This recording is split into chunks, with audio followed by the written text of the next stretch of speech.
Meus irmãos, Pai do Senhor Jesus, amém?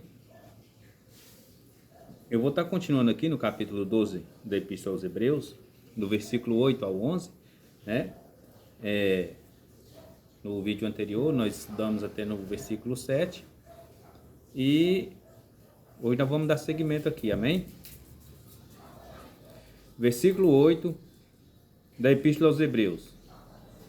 Mas se estáis sem disciplina, do qual todos são feitos participantes, sois então bastardos e não filhos, além do que tivemos nossos pais, segundo a carne, para nos corrigirem, e nós os reverenciamos. Não nos sujeitaremos muito mais ao Pai dos Espíritos para vivermos? Porque aqueles, na verdade, por um pouco de tempo nos corrigiam, como bem lhes parecia, mas este para nosso proveito, para sermos participantes da sua santidade. E, na verdade, toda a correção ao presente não parece ser de alegria, senão de tristeza, mas depois produz um fruto pacífico de justiça, nos exercitados por ela. Amém? Esse aqui é o que diz em Hebreus 12, versículo 8 ao 11. Nós já lemos, estudamos um pouco até o versículo 7, né? E hoje vou estar introduzindo aqui no versículo 8. Eu já falei um pouco sobre a disciplina, né? No vídeo anterior. A disciplina ela vem como uma forma de educar, né? A disciplina pela palavra, no sentido aqui, o sentido de disciplina aqui é exortado pela palavra, né? Mais um puxão de orelha do que uma disciplina corporal, né? Apesar que nessa época aqui as pessoas, até hoje em outras partes do mundo, né, as pessoas sofrem disciplinas corporais por amor a Cristo, né? Mas aqui o teor da mensagem, né, é a disciplina ouvindo e obedecendo a palavra, né? É uma educação, amém? Na antiguidade, meus irmãos, aqui no versículo 8, na antiguidade, chamar alguém de bastardo, né, ou filho ilegítimo, né, nascido de uma união extraconjugal, né, era um insulto terrível, né, ainda mais para aqueles pessoal ali, para o povo judeu ali, e que tinha tanto zelo, né, pela família. Foi uma das primeiras nações, né, a adotar o padrão de família, né? A gente entende isso lendo as escrituras.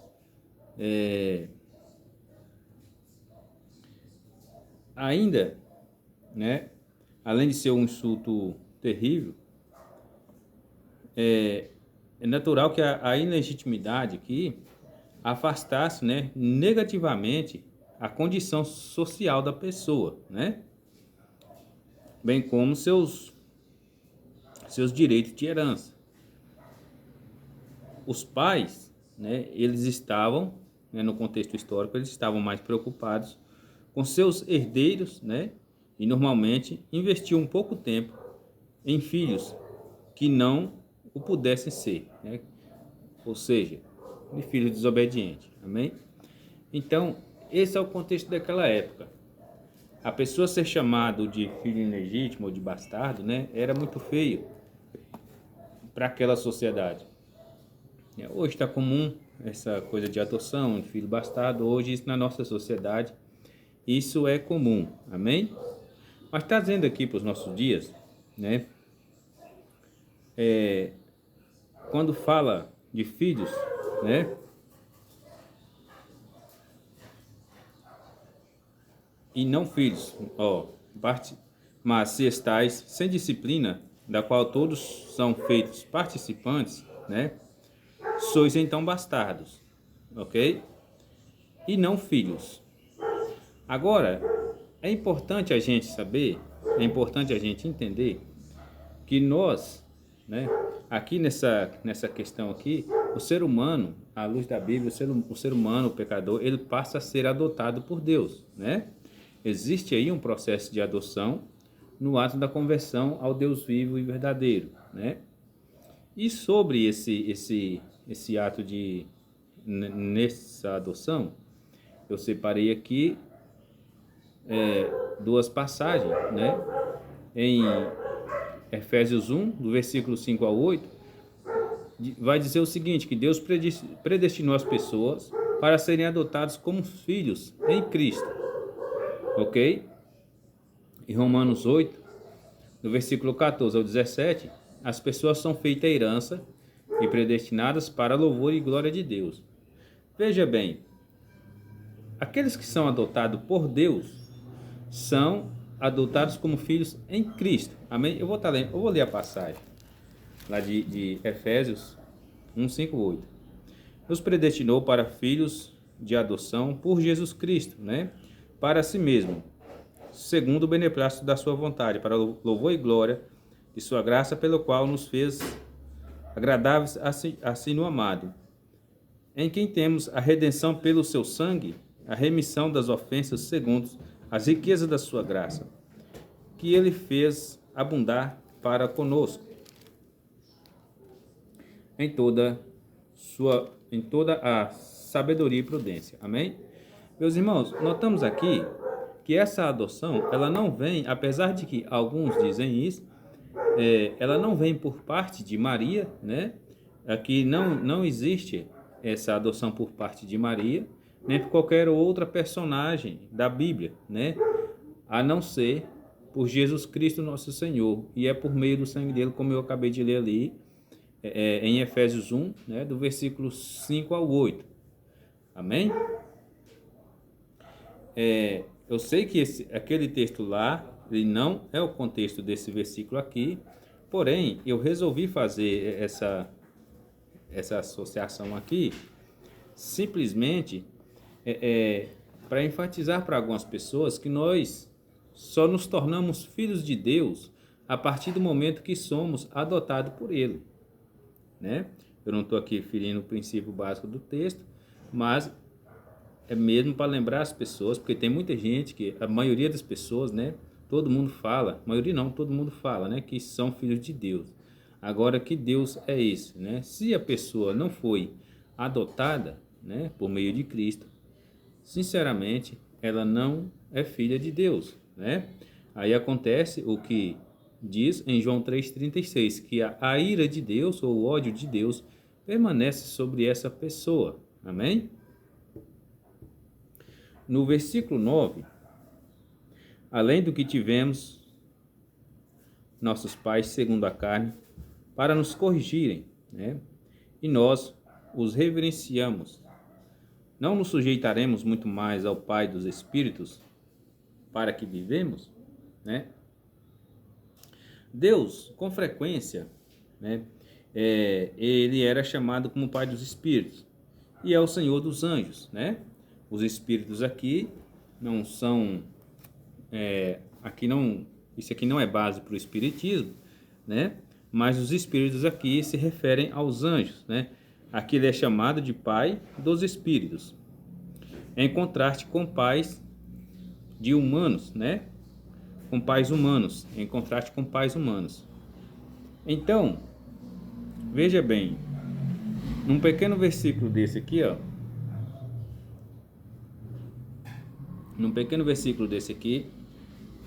ele traz uma exortação para nós o seguinte: se nós obedecemos nossos pais, né, quanto mais devemos obediência a Deus, né, que é o Pai dos Espíritos, né, para termos aí a vida eterna, para viver nele uma vida eterna.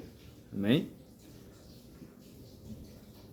A imagem desenvolvida ali no Velho Testamento também tem Deus como Pai de Israel, né? Êxodo 4:22, por exemplo, tem uma citação que Deus chama Israel de meu filho, né? E muitas outras vezes se fala, né, dele dessa perspectiva.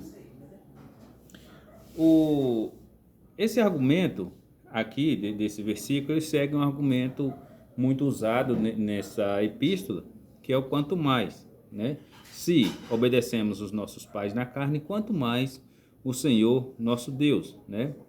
Ou se respeitamos os nossos pais humanos, quanto mais devemos respeitar o nosso Pai sobrenatural. Amém? Isso porque, bom, para servir a Deus, quando fazemos a aliança com Deus, com Jesus Cristo, essa aliança feita com o Senhor, ela é uma aliança de sangue. Tudo começou com sangue e todas as alianças são feitas com sangue, né?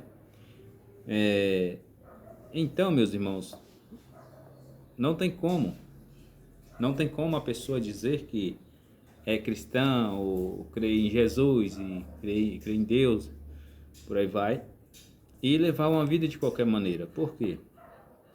Jesus, quando ele está ali no Sermão do Monte, em Mateus 7, se não me engano, por ali, ele vai falar sobre a porta estreita, né? Aí ele fala o seguinte, olha, passai pela porta estreita, né? Jesus, no Evangelho de João, ele diz ser a porta, né? Eu sou a porta do aprisco. O que acontece? No Evangelho de Mateus, lá no Sermão do Monte, ele continua dizendo o seguinte, que pelos frutos você conhece a árvore, né? O problema é que hoje a falta de discernimento espiritual está grande demais no nosso meio. Eu acredito que o Espírito Santo de Deus está muito... Em muitos ambientes ele não está mais, né? Em muitas denominações por aí ele não está mais.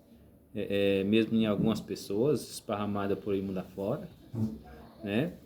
Eu creio dessa maneira porque hoje nós não temos discernimento espiritual de frutos das pessoas. Nós confundimos moralidade, moralismo com frutos, né? E ser moralista é fácil demais. É fácil demais, principalmente se for só no ambiente religioso, amém? Isso aí tem causado um estrago muito grande no meio dos cristãos, amém?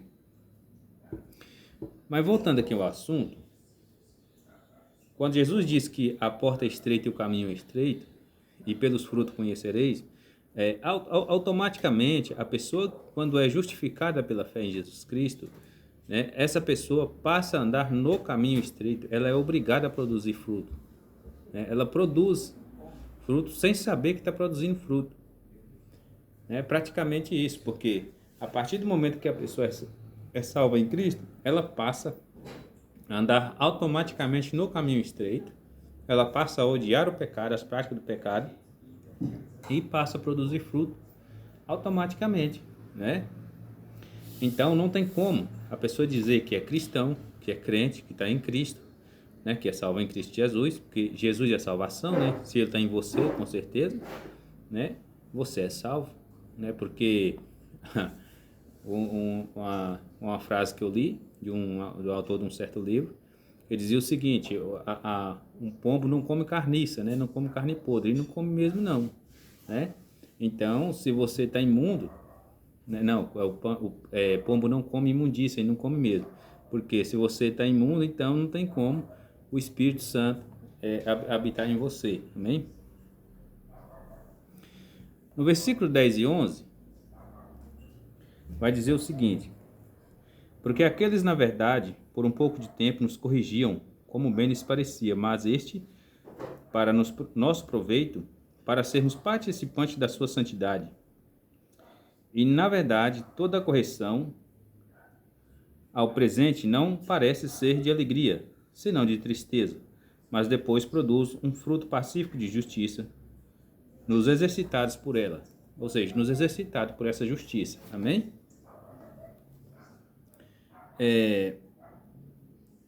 A ideia, nós já tratamos dessa ideia aqui de disciplina, né? Nós já tratamos dessa ideia aqui de disciplina, e nós sabemos que Deus, até mesmo no sofrimento do martírio, né? Essa disciplina ela é reconhecida, amém? E também nós temos que ter na nossa consciência que essa disciplina, quando ela se trata tanto do martírio quanto no nosso cotidiano, ela é uma disciplina, né, temporal. Ou seja, ela não é uma coisa duradoura, não é uma coisa permanente. Amém? Os judeus daquela época, eles acreditavam, né, que se Deus disciplinava o seu povo, ele castigava os ímpios com mais severidade, né? Ou a faria assim nos tempos vindouros. Amém? Em nosso meio também, essa visão ela é bem difundida, porque nós cremos que se a pessoa não se converter a Cristo, se a pessoa não recebeu, não quiser receber o perdão de Deus, se ela não receber o perdão de Deus, quanto é oferecido aí de graça, né? Se ela não receber esse perdão, que receber Jesus, aceitar Jesus é aceitar ser julgado pela misericórdia e aceitar o perdão dele pela fé. Se o ímpio não aceitar esse perdão, nós também cremos que ele vai cair na condenação, assim, são todos que morrem nas suas impiedades. Amém? Muitos de nós temos parentes que provavelmente a esse momento, né, eles estão no inferno e nunca sairão de lá, né? E isso é uma... Aí tem gente que fala assim, não, mas Deus é amor, Deus não vai fazer isso, né? Bom, a Bíblia diz outra coisa, né, meus irmãos? Se você crê que a Bíblia é a palavra de Deus, tem umas coisas esquisitas aqui que você vai ter que acreditar nisso, né? Talvez não literalmente, né? Porque tem várias maneiras de interpretar, mas não deixa de ser a palavra de Deus. Amém? Em Ezequiel 3, do 18 ao 21, né, é citado sobre é uma advertência sobre o ímpio, né, que se ele não se converter, se ele morrer na impiedade dele, né, ele será condenado, né? A palavra de Deus também, Deus vem dizendo na palavra, né, que não se alegra na morte do ímpio, mas antes que ele se converta. Agora, se Deus quer que o camarada se converta, né, então é porque tem alguma coisa pior para lá na frente. Em Provérbios 11, do versículo 5 ao 7 também, trata também desse mesmo assunto, né? Creio eu que ali é só uma troca de palavras, né? Mas eu vou estar lendo aqui em 1 Pedro 4,18, onde fala também, 1 Pedro 4,18, e se o justo apenas se salva, por onde aparecerá o ímpio e o pecador, né? Então aqui nós temos, portanto também os que padecem segundo a vontade de Deus, encomendam-lhes as suas almas como ao fiel Criador, fazendo o bem. Amém? Meus irmãos, nós, cristãos em Jesus Cristo, nós sabemos que há consequências, há palavras duras na palavra de Deus como essa aqui, né? E o que seria esse ímpio? O ímpio é a pessoa que vive cometendo impiedade, né? A pessoa que vive cometendo impiedade. O ímpio, o iníquo, né? Você vê, se você pegar o Antigo Testamento e começar a estudar sobre o que é iniquidade, né? Sobre a iniquidade, você vai ter uma grande surpresa, né? Pedro aqui, ele prova o que diz em 4,17, ao citar essa versão aqui da Septuaginta, né? Diz o seguinte: porque já é tempo que comece o julgamento pela casa de Deus. E se primeiro começa por nós, qual será o fim daqueles que são desobedientes ao Evangelho de Deus, né? Esse trecho aqui eu deixei ele para ler por último, porque ele é o contexto do versículo 18. Amém?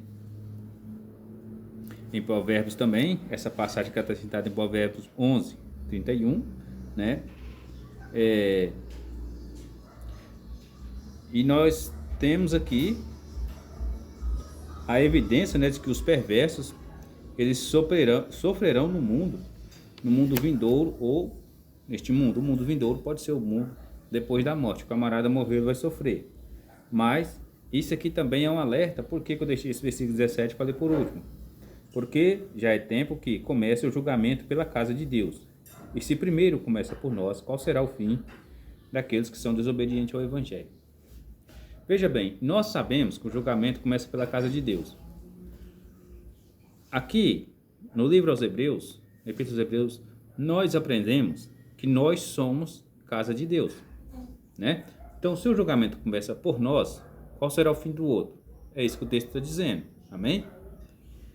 No ambiente que nós nos reunimos para celebrar um culto a Deus, nós costumamos e aprendemos a chamar aquilo ali também de casa de Deus. Um barracão ali que a gente se reúne, nós costumamos chamar isso aí de igreja e de casa de Deus. Por quê? Nós sabemos que nós somos uma colônia europeia, né? Nós somos colonizados pelos europeus. E eles educaram as pessoas, nós educaram a nossa nação dessa maneira, de que a casa de Deus era um determinado lugar, que você tinha que ir lá e fazer suas celebrações, amém? Agora preste atenção numa coisa. Suponhamos que lá seja a casa de Deus, ali onde o evangelho é pregado, né? Não vamos desmerecer isso aí, porque tem muitas pessoas sérias ainda pregando a palavra de Deus nas igrejas, né? Mas aqui diz que o julgamento começa pela casa, certo? Se o julgamento começa no ambiente em que você está cultuando, o julgamento primeiro, aqui está dizendo que ele começa por lá. O que será do resto? Agora, se você olhar hoje a nossa nação, como que ela está corrompida, né? Como que ela está corrompida, como que ela está destruída, hoje toda pessoa, todo cidadão brasileiro, ele é obrigado a ser corrupto, ele é obrigado, todo cidadão, ele é obrigado a ser corrupto. Mesmo a pessoa que não é corrupto, que não pratica corrupção, ele é obrigado a ser corrupto, né? Por quê? Porque o Estado virou uma espécie de Deus. O Estado é nosso Deus, né? O Estado é Deus aqui no Brasil. Então o Estado, se o Estado é corrupto, nós também somos corruptos, né? Porque nós moramos, nós fazemos parte desse Estado. Amém? Agora preste atenção numa coisa. E por que o Estado é corrupto? A resposta está aqui nesse versículo 17, né? Se primeiro começa por nós, né? Pela casa de Deus, se o julgamento começa pela casa de Deus, né? Se primeiro começa por nós, que está o fim dos outros. Nós notamos aqui que há um juízo de Deus nas igrejas, né? Que pregam o evangelho no Brasil. Existe um juízo de Deus nas denominações. Por que eu digo isso? No início do vídeo, eu falei que nós não estamos tendo discernimento dos verdadeiros cristãos. É raro isso aí, é muito difícil você ter discernimento de um verdadeiro cristão. É mais fácil você ver um moralista e achar que ele é cristão, entender que ele é cristão, do que você ver um cristão e entender que ele é cristão, né? Então, o que acontece? Quando nós vemos ali na palavra de Deus, em Malaquias ali, muita gente acha que o livro de Malaquias é só de dízimo, mas não é não.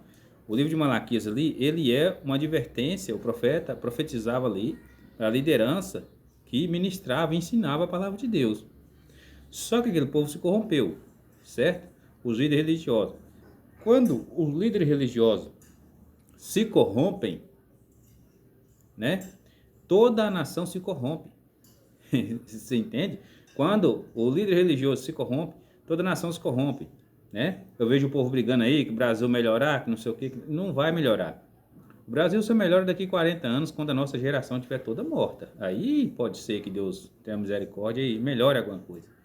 Mas antes disso, nossa liderança é corrupta, né? Nossos líderes são corruptos. Então, não vai melhorar, não vai ter melhora, né? Isso aí é um juízo de Deus em cima da nossa sociedade, né? Isso eu digo de quem prega o evangelho e crê que o evangelho é a palavra de Deus, né? Não estou falando aqui, eu não vou nem mencionar aqui a igreja romana, porque eles são estadistas, né? É uma igreja-estado, aí já é outra coisa. Eles não creem dessa forma, né?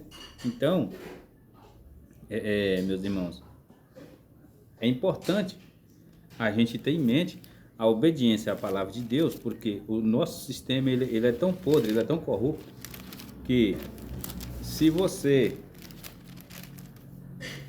hoje assim, ó, se você for comprar uma camisa, né, provavelmente, eu não sei de suas condições, mas muito provavelmente você, com a camisa dessa aqui mesmo, esse aqui é paralelo, eu não dou conta de comprar esse aqui de marca, né? E até o chinelo, né? O chinelo, o sapato, tudo é paralelo, porque eu sou obrigado a ser, eu não dou conta de ter uma coisa boa, né? Comprar uma coisa que não seja vinda de corrupção, né? Isso aí, a nação brasileira inteira está dessa maneira, né? Então, meus irmãos, nós aprendemos aqui que nós devemos obedecer a Deus, o nosso Pai, né? Mesmo que no presente momento isso pode nos parecer de tristeza, né? E não de alegria. Mas depois, né, produz um fruto pacífico de justiça. Então, pacientemente, né, nós aprendemos a ser justo diante de Deus, obedecendo a sua santa palavra, né, e obedecê-lo mais fielmente que a gente puder, não é verdade? Porque a partir do momento que você tem o conhecimento da palavra de Deus, o seu julgamento ele é só seu, amém? Ele julgará cada um, amém? E a partir do momento que você conhece, cada palavra que você disser, ou será de condenação para você, ou de salvação para você, amém? E nós ficaremos por aqui, né? Espero que vocês tenham aprendido alguma coisa. E Deus continue nos abençoando em nome de Jesus, amém?